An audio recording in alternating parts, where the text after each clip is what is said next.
Halo teman-teman, assalamualaikum. Nih, kali ini Oma cuman mau cerita ya tentang apa ya, kayak apa sih, sedih sih sebenarnya sama berita-berita yang beredar sekarang. Kayak kayak kemarin itu ada yang cerita 4 anak di bawah umur melakukan tindakan kriminal ya, tindakan asusila sampai korbannya meninggal, yang usianya tuh rata-rata masih belasan tahun, 12 13 tahun. Tuh gimana ya, saya yang merasa seorang ibu yang punya anak banyak ya, ini gini loh, yang punya anak sedikit aja kadang ada kalanya kecolongan gitu, apalagi yang punya anak banyak mungkin pikirannya seperti itu ya. Makanya kadang saya apa ya, suka pusing sendiri mikirinnya, apalagi kayak anak 5 masing-masing karakternya beda-beda. Kalau mau dibilang capek ya capek, tapi memang ya kalau enggak kita mereka masih siapa lagi. Makanya kadang ada beberapa sudut pandang yang mungkin kadang-kadang berbeda dengan di luar kita ya, kayak bertetangga gitu. Kadang mereka kan cuma ngelihat aja ya, ngelihat bagaimana kita keseharian dengan kacamata mereka. Mereka tidak pernah melihat itu sebagai kita gitu, yang setiap hari yang ngurusin mereka, yang kenal nih sifat dan watak anaknya kayak apa. Misalkan kita mengambil tindakan yang mungkin di luar pandangan mereka dan mereka menganggap itu salah, maksudnya kayak kayaknya nggak gitu deh, ini kan ini anak saya, yang tahu anak saya ya saya gitu. Apapun tindakan yang saya lakukan itu pasti atas dasar pemikiran bersama gitu. Dan yang lebih mengenal anak itu ya siapa lagi kalau bukan orang tuanya yang kesehariannya di rumah bareng mereka gitu kan. Jadi sebenarnya kayak misalkan kita tuh ya di rumah aja udah misalkan udah segini pusingnya ngurusin anak-anak, terus kalian yang di luar sana cuman ngelihat aja terus ngehujat kita dengan misalkan cara kita menangani anak-anak, tahu nggak ngebantu sama sekali itu tuh. Yang ada malah kitanya udah pusing di rumah, udah mikirin solusi buat anak-anak kita, terus kalian menganggap itu salah, dan akhirnya kalian menjelek-jelekan, terus kalian bahkan bergerombol menghukum kami, misalkan menghukum saya dengan hukum sosial yang kalian anggap itu benar. Dampaknya apa sih buat kalian gitu? Tahu nggak? Itu tuh malah menambah beban mental seseorang. Seandainya tidak kuat dengan tekanan di dalam dan ditambah tekanan dari luar, terjadi sesuatu, kitanya lemah, kitanya kalah sama keadaan, lalu akhirnya terpikirlah untuk melakukan tindakan yang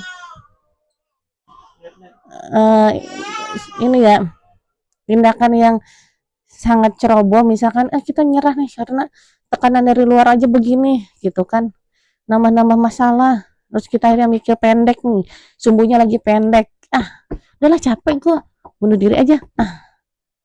Ketika itu terjadi, kalian gak bakalan ngerasa bahwa kalian yang mengakibatkan itu gitu. Jadi cobalah berpikir lebih dewasa dengan misalkan setiap orang pasti punya masalahnya masing-masing. Dampak enggak nih ke anak kalian? Kalau misalkan enggak, ya udah.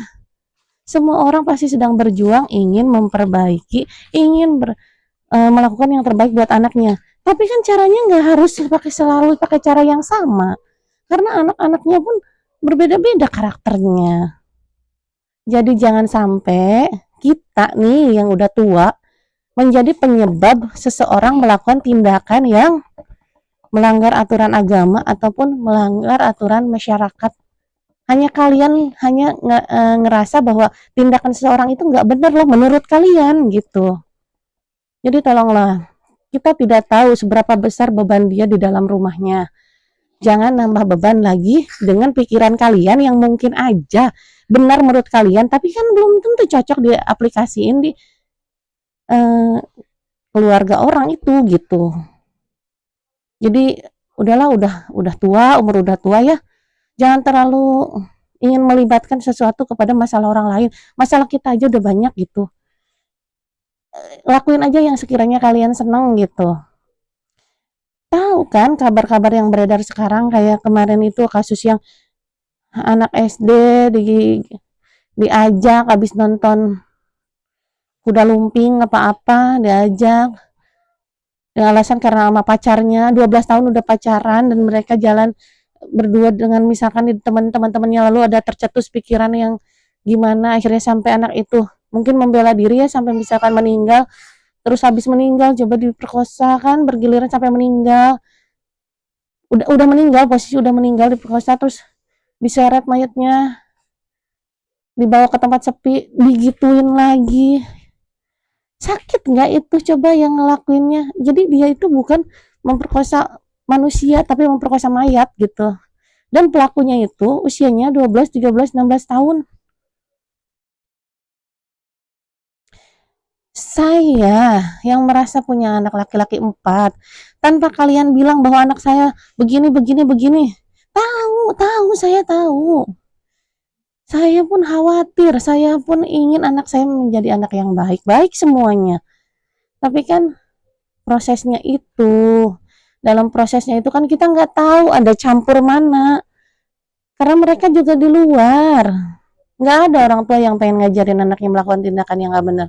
Nggak ada. Maka dari itu kenapa saya selalu ikut di grup anak-anak. Saya pantau semua handphonenya. Tiap grup anak saya pantengin, sekiranya udah mulai keterlaluan atau gimana, pasti saya bertindak. Ini buat anak saya, bukan buat anak-anak kalian, bukan. Terserah anak kalian mau gimana. Tapi saya bertanggung jawab untuk anak-anak saya. Jadi seperti itu ya. Jadi kalaupun kita merasa saling mengenal, bukan berarti kalian boleh akses masuk, ikut campur ke dalam masalah orang itu juga gitu. Nggak mau kan urusannya dicampurin, ya kayak gitu aja. Selagi itu yang dia lakukan untuk anaknya, ya udah, kenapa sih harus ikutan komen-komen atau ngerasa bahwa gue benernya tuh begini gitu. Benernya itu menurut kalian, jangan pakai ukuran sepatu kalian untuk mengukur sepatu orang, kaki orang gitu. Jujur, waktu saya merasakan itu, kesel loh. Anak-anak saya istilahnya, saya tidak ingin anak saya berada, karena pilihannya cuman bisa aja sebagai pelaku atau bisa aja sebagai korban, karena saya punya 4 anak laki-laki dan 1 anak perempuan gitu, dan saya tidak mau ada di kondisi itu. Kenapa saya cepat bertindak atau kenapa saya cepat ambil keputusan, atau misalkan orang ngelihat, ih galak banget ke anaknya ya.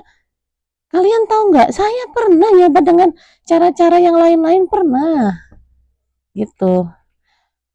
Coba bayangin, dengan 5 karakter anak yang berbeda, nggak bisa semua disamaratakan.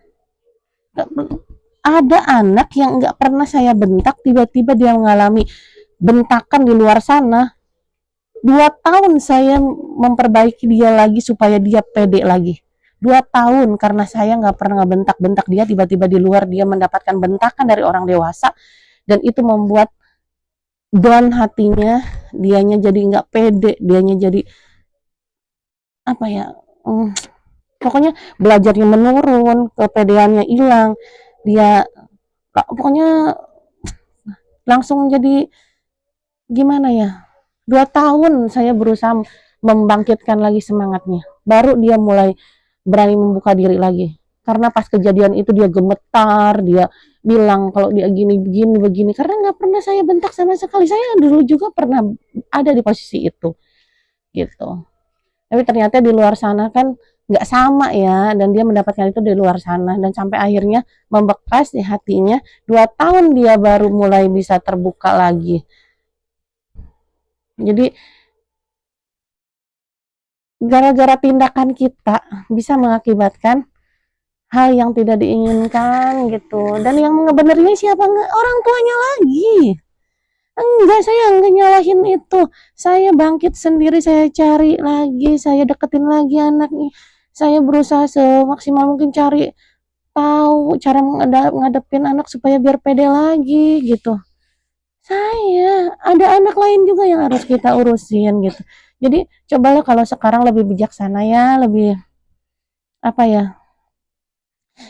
Karena tantangannya orang tua sekarang tuh lebih besar dibanding orang tua zaman dulu.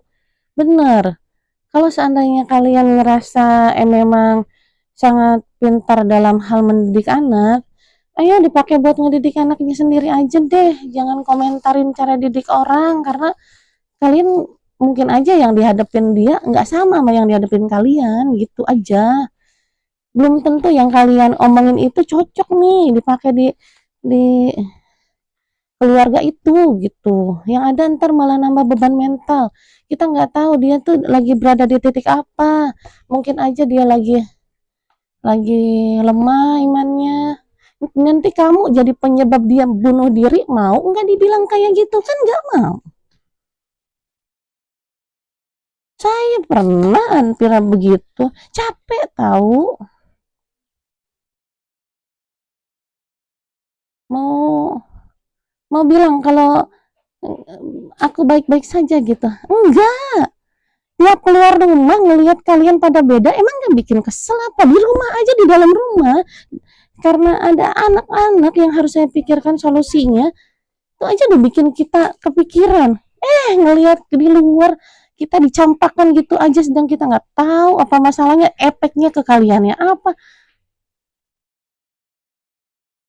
Tiba-tiba langsung dikena hukum sosial. Halo, saya lagi ngurusin anak saya, kenapa jadi sayahnya yang digituin gitu?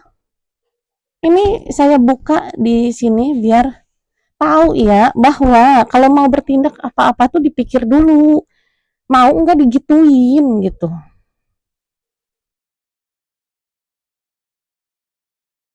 Jangan sampai kalian jadi penyebab seseorang melakukan tindakan yang merugikan. Kalau udah terjadi baru bilang, nggak tahu, saya nggak tahu. Ada 5 anak yang tiba-tiba menjadi piatu, gimana? Gitu. Karena jadi orang tua zaman sekarang tuh capek luar biasa. Tantangannya tuh bukan berada di tangan kita aja. Dia keluar rumah aja tuh udah godaannya tuh, bahayanya tuh udah di depan mata, udah dari segala arah. Nggak bisa nyalahin handphone doang. Sebenarnya handphone tuh kita yang kendaliin, kita yang cari informasi apa. Dia tuh benda mati yang kalau misalnya kita nyari A ya ketemu A gitu. Jadi gimana pemegangnya? Nggak ujuk-ujuk pas kita buka handphone langsung handphone tuh nawarin, mau cari ini, enggak, kita yang nyari. Jadi sebenarnya bukan masalah handphonenya gitu. Jadi vlog kali ini memang seputar curhatan orang tua aja ya, karena berita-berita yang saat ini beredar banyak banget, Masya Allah. Jadi bisa kan ya, apa ya, tantangan buat kita tuh bukan cuma sekedar pengen baik di mata manusia, tapi kita pengen anak-anak kita baik, dan dalam prosesnya itu bukan hanya baik pakai pandangan orang ya, karena tiap anak beda-beda gitu. Jangan jadi kita penyebab menjadi orang yang menyebabkan satu keluarga kehilangan ibunya, karena ibu-ibu itu rentan stres ya, kayak gitu. Demikian vlog hari ini, karena hari ini Inara memasak ya Teh ya. Jadi mau di videonya nanti bikin memasaknya. Sekarang gitu dulu. Saya minta maaf kalau misalkan ada kesalahan kata, tapi memang ini tuh harus diomongin biar kita semua pada tahu gitu. Ya, jangan sampai kita jadi penyebab seseorang melakukan tindakan yang apa ya, merugikan gitu. Udahlah, urusin hidup masing-masing aja lah. Terlalu banyak masalah yang harus dipikirin, apalagi sampai gerombolan, keroyokan, ngelakuin tindakan terlalu kanak-kanakan kalau kata saya gitu ya. Selagi kita masih ini, gimana ngomongnya ya, sama berita yang sekarang tuh miris banget, sedih loh. Saya malah mikirin dampaknya. Nah, ya gimana perasaan kalau misalkan jadi orang tua si anak perempuan itu, gitu ya. Demikian dari saya. Assalamualaikum.